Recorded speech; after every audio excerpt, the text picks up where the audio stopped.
Nous avons appris que les neurones sont des cellules qui n'ont pas la capacité de se régénérer. Donc en toute logique, on pourrait imaginer que le cerveau est une structure relativement fixe.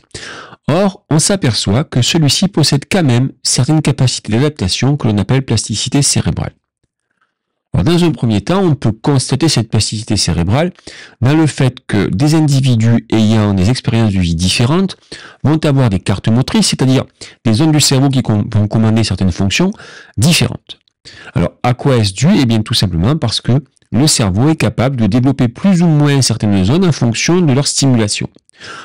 Un violoncelliste, par exemple, qui va avoir des mouvements d'une grande dextérité au niveau de la main, ou un pianiste, aura une carte motrice de contrôle de ses doigts plus développée que quelqu'un qui aura des activités qui demandent moins de précision. Et donc, nous naissons tous avec un même homunculus moteur à la naissance. Toutefois, celui-ci va varier, va se développer plus ou moins en fonction d'une expérience de vie. Il s'agit de la même chose concernant les apprentissages. En effet, plus vous apprenez, plus votre expérience augmente, plus votre cerveau va s'adapter. Il est à noter que cette adaptation est beaucoup plus importante dans la petite enfance. Cette plasticité cérébrale peut servir également à récupérer des fonctions qui sont altérées suite à des AVC, par exemple, ou à des tumeurs qui vont léser une partie du cerveau.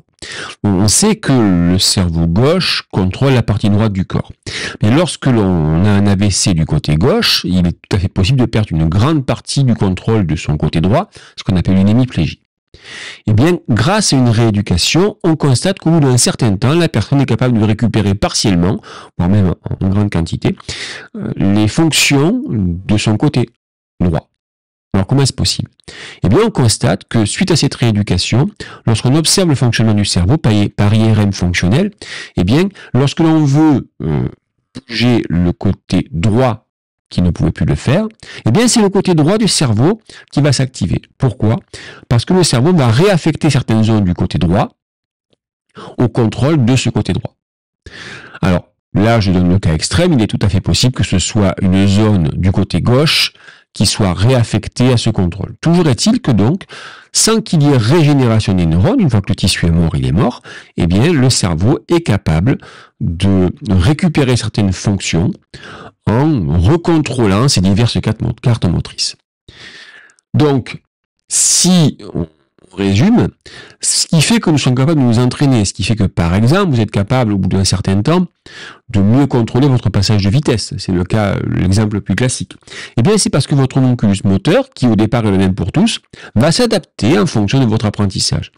Alors, cet apprentissage va devoir être répété sur un temps long, de manière à ce que les cartes motrices se stabilisent et que vous gagniez en efficacité lorsque vous allez vouloir effectuer certains mouvements. Encore une fois, comme je l'ai déjà dit, nous avons affaire au même phénomène concernant les apprentissages de type scolaire.